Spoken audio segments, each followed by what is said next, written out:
in a separate video. Now I've already done the test of valor. I'm going to do that or show it on a completely separate video and show the entire test of valor. So let's go up and take care of the gear fights. Now I hate these gear fights. They're a pain in the butt. And what I just did right there is I restocked everything that I used from the test of valor, so now everything I have is maxed out.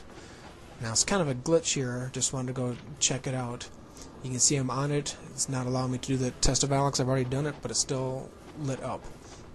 And that chest outside the test of valor, like I'll say in the other video, contains arrows, so it's a free refill after those gotcha fights.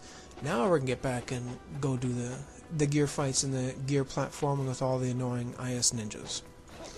Okay, what I'm going to do is I'm going to do a couple of the gear fights and then go save, because one of the gear fights is extremely annoying. Whoever designed it needs to be shot. The IS ninjas are dumb as hell and they go right into the gears, and I'll complain more about it when we get there. You shouldn't expect to jump up onto the gear. Okay, remember, do on-landing when you can after you get hit with shurikens. And again, I'm using the dragon sword just because I really enjoy using the dragon sword for the IS ninjas, and there's only a few at once. Right, there was a jump off the wall X, and if he connects, you can do an on-landing. And there's an on-landing ET. But I really enjoy using the dragon sword against IS ninjas, especially when there's only 3 or 4 at a time, because it makes it a lot easier than doing the 6 at a time like there was in that other IS Ninja Melee.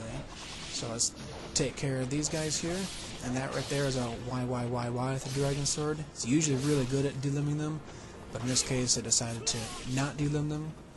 Okay, those guys are done, barely lost any health, so let's go take on the next set of IS Ninja fights.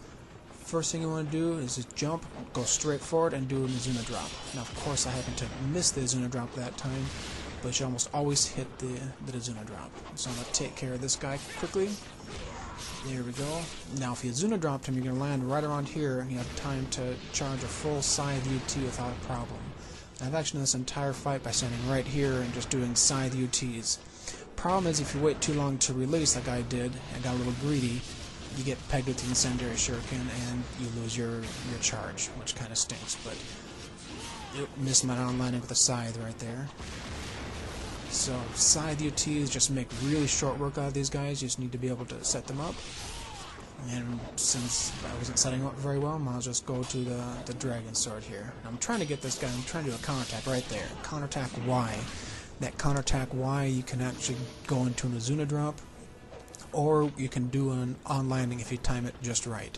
So that's one advantage of the counterattack Y. The counterattack X will delimb them with the dragon sword, but a counterattack Y will launch them in the air. You can do an Izuna drop and go into on-landing. Okay, the next set of fights are annoying as hell. And let's start to complain why they're annoying. First of all, the ninjas just jump right into the gears, crush themselves, commit suicide. You don't get kills, points for them, you don't get essence from them, you don't even... If you hit them once, it doesn't even matter because they'll just kill themselves. And another reason why I hate this, because you're up here, if you knock them down or they knock you down, then they can get lost and they can't find you. What I do is I just do a quick flying swallow, jump up onto this gear. That way more of them will spawn in this area and less of them will decide to commit suicide. So I'll kill 2 quickly. There we go. Now switch over to, I'm going to do a scythe. I'm going to do a 360 UT. And that has the least chance of knocking them off. And try to jump into the center. I did knock one off, unfortunately, but you can see they're spawning right here. That was XX, forward, XX, and I missed the hold Y to do the drop.